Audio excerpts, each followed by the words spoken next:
इसको बैठ जाना नीचे, तू बैठना बीच में, इसको करो लंबे बड़े। मैं आऊंगा नहीं दोबारा, पहले बता दूं मैं, ठीक है ना। और अभी चला जाऊंगा बिना भाषण दिए। कौन तो सुबह वोट पटक दोगे तुम? मोदी की पुलिस और पैरा मिलिट्री ने दौड़ा दौड़ा के हमारे बच्चों को पीटा। वो सिर्फ एक ही मांग कर रहे थे कि पेपर लीक नहीं होने चाहिए। इस राजस्थान के अंदर सबसे ज्यादा पेपर लीक हुए, और पेपर लीक की अगर राजधानी कोई बना तो राजस्थान बन गया। इस बार चुप रहो, चुप, काम काम कर रहे हो बिना बात के। बात सुननी चले जाओ। तुम सीकर के अंदर नीट का पेपर लीक हुआ और राजस्थान के माथे पे एक और कलंक लगा। और जो राजस्थान जिसकी गिनती 2 दशक पहले एक अच्छे राज्य के रूप में की जाती थी, जहां अपराध होता था पढ़ाई के अंदर, अजमेर मेयो से लेके ऐसे विश्व शिक्षण संस्थान थे जहां देश के कोने कोने से उद्योगपति, नेता और बड़े पैसे वाले अपने बेटे बेटियों को पढ़ने के लिए राजस्थान भेजते थे। लेकिन बाद में धीरे धीरे ये मामला कम हो गया, ये अपराध बढ़ा और गैंगवार की घटनाएं सबसे ज्यादा हुई।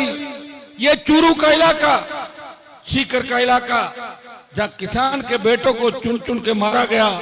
वसुंधरा की सरकार के अंदर वो दिन याद करो कि वसुंधरा के मंत्रियों ने किस तरह अपराधियों को संरक्षण दिया और हमारे भोले भाले बच्चों के हाथ में बंदूक दी और भाई से भाई को लड़ाया और एक दूसरे का खून बहाने का काम किया। आपको राजनीति समझ में नहीं आई, आप सीधे हो, भोले हो, जोश तो आता है लेकिन जोश में होश खो देते हो। मैं आपको एक आग्रह और करूंगा, आप कोई व्यक्ति आपके बीच आता है ना, उससे सुना करो। ऐसे हल्ला करने से, हो करने से सरकार बनती है कि कोई? 18 में आपने मेरी टिकट रतन देने दी, 23 में बोले कि पूछाराम जी बार बार हार रहे हैं, इनको जीताओ, फिर मैं शहीद हो गया। 10 साल मेरे खराब किए रतनगढ़ के मेरे लोगों ने कि एक बार पूछाराम जी को जीतने दो, उसके बाद आरएलपी के साथ हो जाएंगे। अब हो जाओगे क्या साथ? अब के बाद 3 महीने टिकट बता दूं मैं आपको, ठीक है ना। एक बार मैंने 2 बार आपकी बात रखी, अब आप मेरी बात रखोगे, क्योंकि मैं मेरी पूरी जिंदगी इस समाज, किसान, शोषित पीड़ित तबके के लिए कुर्बान कर दी। मैं चाहता तो सत्ता का सुख वसुंधरा के, गहलोत के और मोदी के यहाँ भोग लेता, लेकिन मैंने मेरे भाइयों का सर झुकने नहीं दिया। आपका सम्मान हमेशा देश के अंदर बढ़ाया। आज देश के तमाम राज्य ये बात करते हैं कि किसान कौम के लिए कोई बोले या नहीं बोले, लेकिन नागौर का सांसद हनुमान बेनीवाल इस कौम की रखवाली के लिए सबसे आगे खड़ा मिलेगा। भाइयों, जब किसान आंदोलन हुआ था, आंदोलन पंजाब से हरियाणा, चिंगारी अगर उठी और उसे ज्वालामुखी का रूप दिया, तो नागौर के सांसद ने अपने हरियाणा, यूपी, दिल्ली के भाइयों के सम्मान के खातिर मोदी की सत्ता को ठोकर मारी। कल राजगढ़ के अंदर जो शहीद हुए, कितना मुश्किल से उनको सम्मान दिलाया।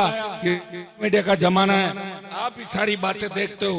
भाइयों, अब हमारा काम यही रह गया कि रैली में संख्या गिनाओ और जो कम वोट वाले लोग हैं वो सत्ता के सिंहासन पर बैठेंगे और हम लोग उनके आगे हाथ फैलाएंगे। दिल्ली के अंदर हमारी पहलू, ये स्कूल के लड़के किनको लाए पकड़ गए, क्यों बिठाया इनको स्कूल वालों को? बोर्ड तो लगता नहीं। अरे तुम सुनो, नेता देखा क्या नहीं तुमने कभी यहाँ छापर में? ऐसे बावड़े हो रहे हो क्या पूरे? तुम बैठना बीच में, इसको करो लंबे बड़े, बैठ बैठ, सब ज्यादा डिस्टर्ब कर रहा है। रुको भाई, है मैं आऊंगा नहीं दोबारा, पहले बता दूं मैं, ठीक है ना। और अभी चला जाऊंगा बिना भाषण दिए। कौन तो सुबह वोट पटक दोगे तुम, ठीक है ना। बात करते हो, टाइम खराब करते हो किसी का। तुमने मुझे बहुत बार देखते हो, मैं चला जाऊंगा फिर बैठे रहोगे, ठीक है ना। या तुम्हें किसी विरोधियों ने भेजा यहाँ पे? कौन हो तुम लोग? चुप करो इनको। पकड़ के बेशर्म कहां से बिठाए इन बच्चों को आगे? क्यों लाए हो इनको आगे? ले जाओ इसको।